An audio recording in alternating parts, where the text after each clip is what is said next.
What's up? This morning, relationship success. Going to be covering some stuff from the book, 6 Big Relationship Mistakes Most People Make and How to Avoid It. I may even take a live, somebody to jump on live this morning if they want to. We'll see. But if you have questions, I want you to leave them in the comment section below. Over the course of the past 56 days, I've been doing lives. I guess maybe 56 or 60 days. I've been doing lives and I've been covering relationship success. So this book, this ebook that I put out, Relationship Success, the 6 Big Relationships Mistakes, the 6 Big Mistakes Most People Make and How to Avoid Them. It's a pretty easy read. It's 35 years of relationship experience packed into an ebook, right? Why did I do it? I have so many coaching clients, and the number one issue that people have is relationships. I mean, it runs the gamut. I have relationships at work, personal relationships, marriages, all of those things. It runs the gamut, right? And there are common basic mistakes that I have made and that my clients have made that I put in this book. And we're going to cover the first one this morning. How you doing, ma'am? Let me leave me a question, fancy. Leave me a question so that I can get you on live. What would your question be? So 6 big relationship mistakes most people make and how to avoid them. And if you want to join me in the morning with a cup of something, it's good. You might be driving. You might be, just getting up, or you might be sitting at your desk at work or what have you. For me, this is pre-workout. So after I do this live, I'm going to attempt to be disciplined and do a workout. But 6 big relationship mistakes most people make and how to avoid them. It's an ebook. It's an ebook that you can get. You want to get it at the link in the bio. But what I want to do is I want to talk about it. 6 big mistakes people make. I cover in this book. And the reason why I wrote this book is because I want to see people have relationship success. I do. Question and leave a comment in the section. Leave a comment in the comment section. I don't know if you're in a relationship right now or not in a relationship, but are you tired of failed relationships? Are you just like sick and tired of relationships that are just not working out, right? And for whatever reason, right? It could be because your picker is off, meaning you keep picking the same type of guy or girl. Maybe you're not listening to your heart or what have you. Just a bunch of different reasons. But people are making a ton of mistakes and they're wasting time. Let me just kind of give you a little bit of a backstory. I was married. My first marriage was 28 years. 28. And in the 25th year, my ex-wife came to me and said, "Hey, it's very apparent that this marriage is over."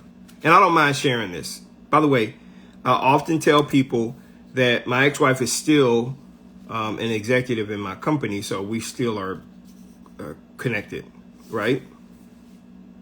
But I learned about 5 or 6 years later when I became remarried to my amazing wife Ashley, woman of my dreams.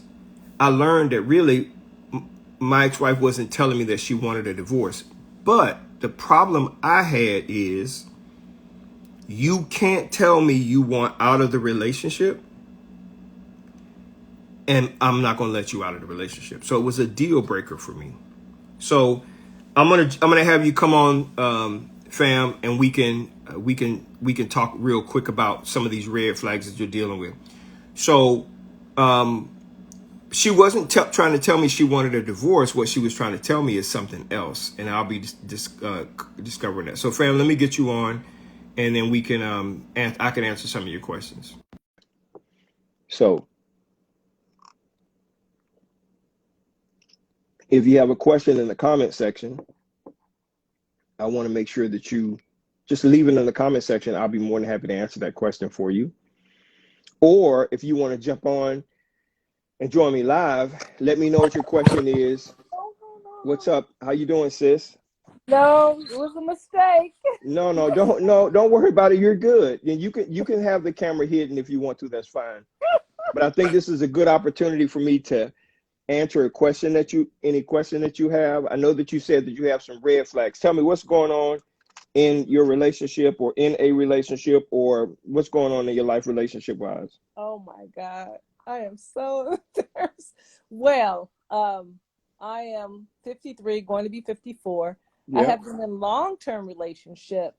And what I did, I was accepting and tolerating of their behavior. And I've learned over the years, if I see a red flag, I'm gone, especially like a jealousy spirit. I'm out of there, or anything they're trying to control me, I'm gone. I don't have time to waste. Mm-hmm. So you saw jealousy and control in this relationship. Are you still in this relationship? Oh, I no, mean, no, tell me no, what's going no. on. No. I let it go within about a year because it wasn't working for me. I didn't want to walk on eggshells around them. If Mm-hmm. they assumed or thought somebody was looking at me and somebody was trying to talk to me, I couldn't accept it. I couldn't walk on eggshells. And I told them that. Let me ask you a question, because a lot of people deal with this, right? Here you are, a person may be a handsome man, a beautiful woman, sexy, all of that stuff, right? And they Yes. get with this person, and this person starts to be, now you call it jealousy, but I'm gonna try to spin it a different way. They begin to display insecurities, Okay. right? So now insecurity, at its core, at the base of all insecurity, is fear. And that fear could be founded in they're afraid that they're going to lose you. They're afraid that they're not good enough for you. They don't believe that they're good enough for you. So there's an insecurity that they're dealing with that is displaying itself as a jealousy, meaning they're questioning you. And I know that could be like, I dealt with that for 25 years. So Okay. I know what you're talking about, right? Um, but but why do you think this person, what was the insecurity, what was the fear in this person's life, and how long was it happening in your relationship before you said, my goodness, I can't cure you of this, help you with this, number two, I'm out of here? Well, one was when I met him. He had just gotten out of a divorce of 25 years. Okay. And I had asked him before we started to really seriously each other, did he want to go out there and date and see other people? He said no. But he hadn't seen anybody within that year of his divorce. Mm-hmm. So I think we were on a different level. I had been single for a while. He had been married for a while, and I think Mm-hmm. he held me to a standard of a marriage material, but at a standard of being married to him, and not on me being single, because he had been single for a while. Okay. So, and I think his marriage was a bad breakup. So whatever was going on in his marriage, I thought he's seen signs what we were going through. And I didn't let it last till we started in February. I cut it off in November of that same year because I tried. I tried to work with him, try to give him so a chance. okay, so let me ask you this question, a couple of questions. Is it okay if I ask you Go some right pretty ahead. straightforward? Okay. Go ahead. And I'm glad you're younger than me, so it's good. Question: why did you end up getting with this guy? Why did you decide you want to be in a relationship with this dude? Well, first I had been single for a while.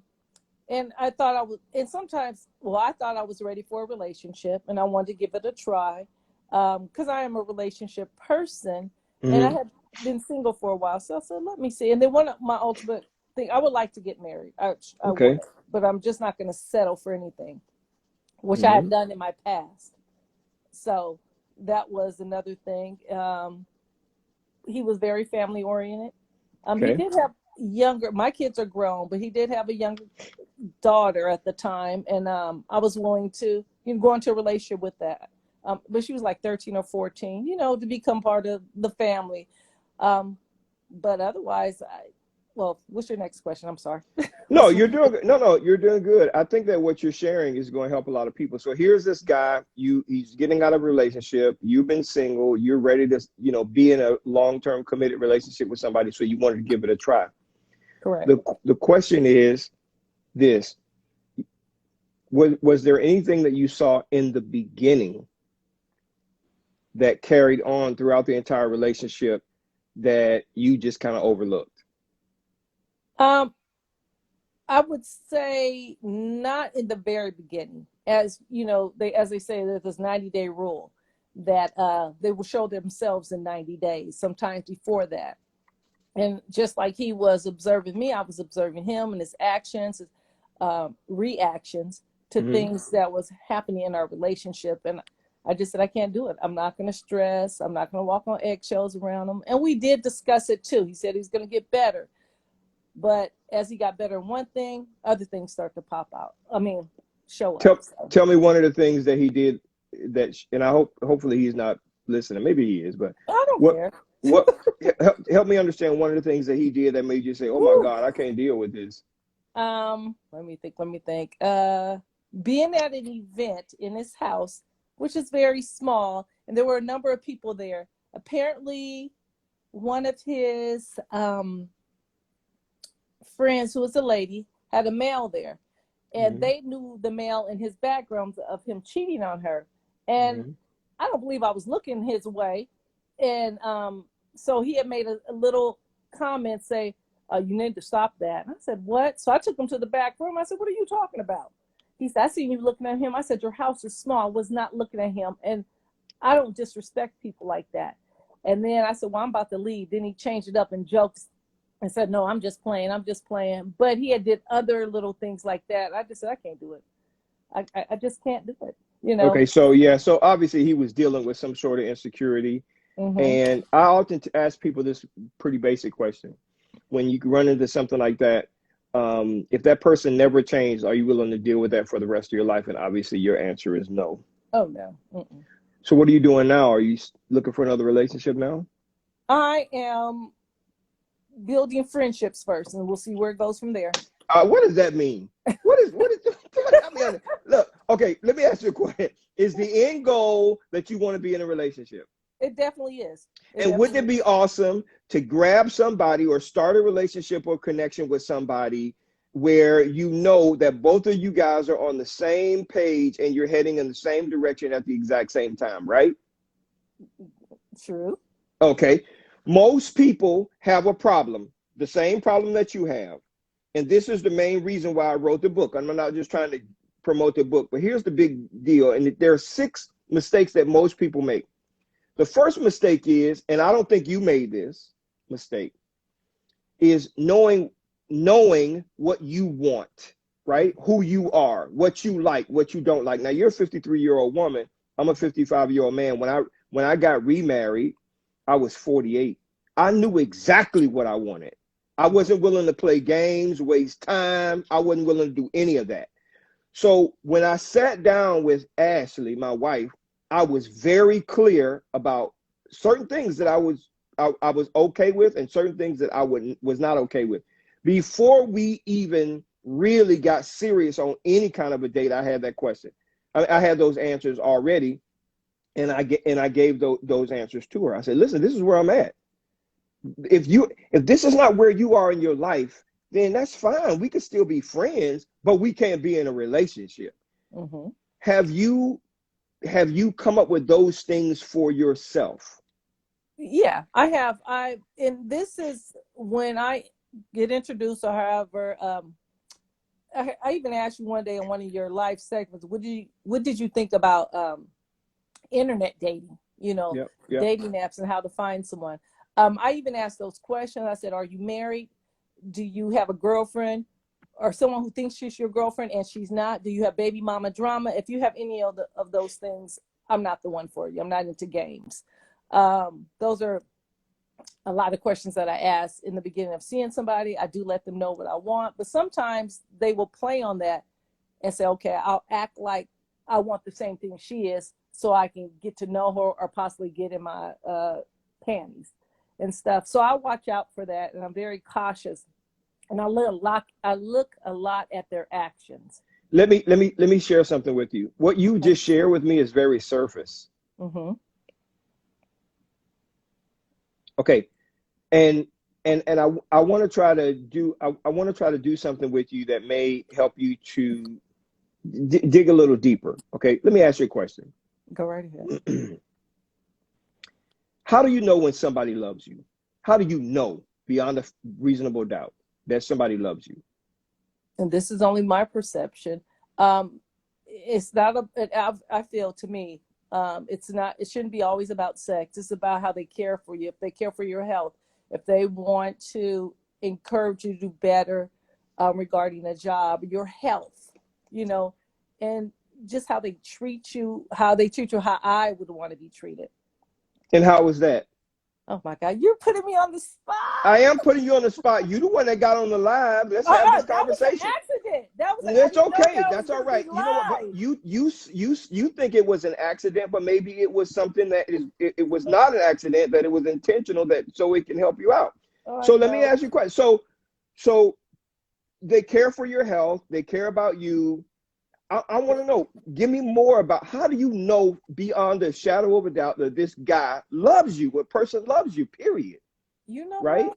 And you know what? Looking back, it's I it's probably hard to say.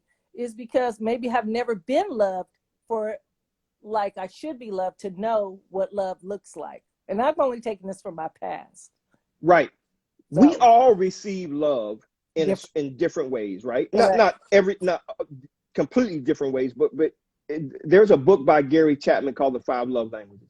Mm-hmm. And in this book, it tells us how we receive love. Let me give you an example for me. Okay. My top two love languages is physical touch, that's number one, Mm-hmm. and quality time, that's number two. Physical touch and quality time. Now, physical touch for me is not just sex.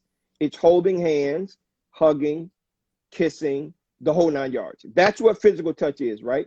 And when I say that, I mean not just me initiating the physical touch, but it is the other person physically touching me as well, walking up behind me, holding me. My wife does that. Okay. When she does that, that communicates to me that she loves me, wants me, needs me, and desires me. That's what it communicates. A simple hug. I could be in the kitchen cooking, right? Yes. Whatever. We could be watching a movie. The fact that she reaches over and grabs that communicates to me that she loves me, that she wants me, needs me, loves me, desires me. Okay. Now, sex obviously is a part of it as well because physical touch is one of my love languages. But that's how I receive love. My other love language, top love language, is quality time. Now, what do I mean by quality time? I mean, when we spend dedicated, sacrificial, dedicated time together, focus on each other, that communicates to me that she wants me, needs me, loves me, and desires me. That's my second love language. It's hers as well. So we spend a lot of time together. It communicates love. When we are apart from each other, she will say something like, babe, let's go to the zoo, or let's do just us, no technology, no. And what she's trying to tell me is I need to feel loved from you. I need to feel wanted. I need to feel desired by that time. Most people don't know how they receive love. So when they don't understand how they receive love, they can't set that as an expectation for the other person. So when I got with Ashley, I said, listen to me. If you're the kind of person who has to have time away from me to go spend time with your girls every week, that's just me. Now, I don't have a problem with a person who's that way, but that doesn't work for me. Right. I want to be with you, period, right? And if you are not willing to do that, then go hang with your girls. We can still be friends, but we can't be in a committed relationship because that doesn't work for me. Why? Because when you choose to do that, it makes me feel like they are more important than me. That doesn't have anything to do with my insecurities. It started when I was very young. That's just how it is. So when I ask you the question, how do you know that you are loved by somebody? What are the actions that a person takes that makes you feel wanted, needed, and desired and loved? What actions does this guy take? Currently, I'm not seeing anybody, but When you who do, knows? when you do see somebody, what actions will be clear? This guy loves me. Something to think about. I want you to get the book by Okay. Gary Chapman Mm-hmm. called The Five Love Languages. Now, here's something else too. Okay. This book, Relationship Success, the 6 big relationship mistakes most people make and how to avoid them. I want Mm-hmm. you to consider getting it as well. At the Already, end of I this, got it yesterday. I already have it. okay, good. At the end of the book is a survey, Okay. 3 or 4 pages, that will help you to really, really answer some of these very important questions. So many people make a mistake starting a relationship with someone and they really don't have no idea about how, that person is trying to give you love the way that they typically like to receive love, Mm-hmm. and you're saying that you're not getting love from this person, and this person says I'm pouring it out, but it's not the way that you receive love. It's not the way. Another example is my wife's number one love language is active service, meaning when she's dog tired from work and I clean the kitchen and I cook, it shows her that I love her, want her, need her, desire. That shows her that I love her, that I care about her. When I wash clothes, when I do those things for her, when I do those things when she doesn't have to, that shows her that I love her. That's how it's communicated. Acts of service mean nothing to me, right? It's like number 5 on my list. I don't care if a person does anything to me, but it's not like that for everybody. You got to understand how you receive love. So when that right guy comes along, right? Number 1, you can communicate that to him. Number 2, you can recognize it when it happens. Okay. All right, sis? All right. I appreciate you. Have a good one, okay? Thank you. Thank you. You're welcome. Bye-bye. So this is important. I want everybody to understand that, you know, we all of us receive love in a certain way. And I at the end of the day, I want you to have relationship success. That's what's important. And and you got to understand what that looks like. So many people experience tons and tons and tons of failed relationships. And it's time for you to get on with your life and have a good one. So I'm going to tell you, this book, Relationship Success, 6 Big Mistakes Most People Make in Relationships, I made every single one of them.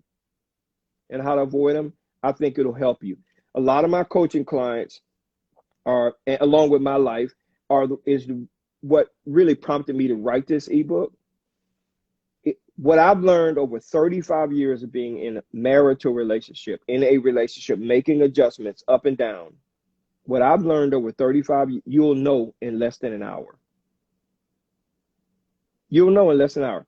Link is in the description to get the book. I want you to have success. If being in a relationship is what you want. I talk to people almost every day. They are fed up, tired, sick and tired of going through the revolving door of trying this person out, trying that person out, trying to meet a person this way, trying to meet a person this way. And when I ask them a simple question, real simple, how do you know if somebody loves you? How do you know? How do you know? What does it look like? What actions is this person taking to show you that they love you? If you can't answer that question, you might be receiving love from somebody. They might be pouring it out. They might be giving it to you, and you don't even know. So my morning cup was my pre-workout. I would love your support. Get the ebook. It's just $8.99. At the end of this book is a worksheet where you can answer some very straightforward questions about yourself, about what you want in relationships, that will help you avoid the mistakes that almost every single person makes. You're welcome, fam. You're welcome, sis. I appreciate you jumping on. The number one mistake that people make is you don't know about yourself. You don't know about yourself. You don't know about you. You don't. What you want, what you need, what you desire, what you expect from somebody else. And then when this person gets in a relationship, thank you, Isabel. Thank you, Besley. When you get in a relationship with somebody, you expect them to figure you out. You don't want to do that. You don't want to do that. It's a waste of your time. It's a waste of everybody's time. Wouldn't it be nice if you could sit down with a person, and I'm going to end with this. Wouldn't it be nice if you could sit down with a person and you could say, this is what I need, right, from you. And that person says, this is what I'm going to give to you for the rest of your life. This is a deal breaker. These things right here, you can't do this. Don't do that ever, because that means the relationship will be over, right? And that person says, I'm commit to never do that ever in your life, ever, right?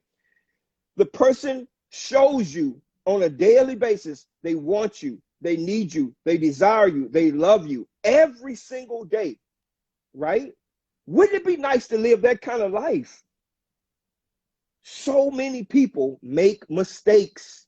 I'm a 55-year-old man, was in a 28-year marriage. Now I'm in a 7-year marriage. Is going on 7 years. And I'm going to tell you something. The things that I've changed from the first marriage to this is completely different. The way I started this relationship, I thought I could change my previous wife. No, you can't. You can't change people.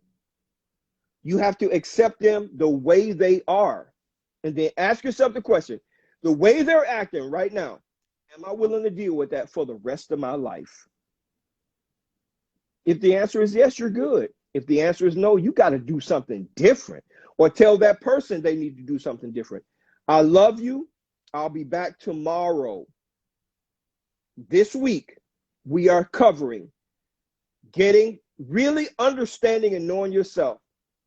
The 5 love languages, acts of service, physical touch, quality time, words of affirmation, gifts. You got to know that about yourself. You got to know what works for you, because what works for you may not work for that other person. So they may have to work harder to give you what you need, and you might have to do the same thing, right? But you have to be willing to, if it's going to work, you have to be willing to make that commitment to make sure that you are giving what the other person needs and that you're getting. But if you don't know what that is, you in big trouble. I'll talk to you guys tomorrow. Love you much. Get the book.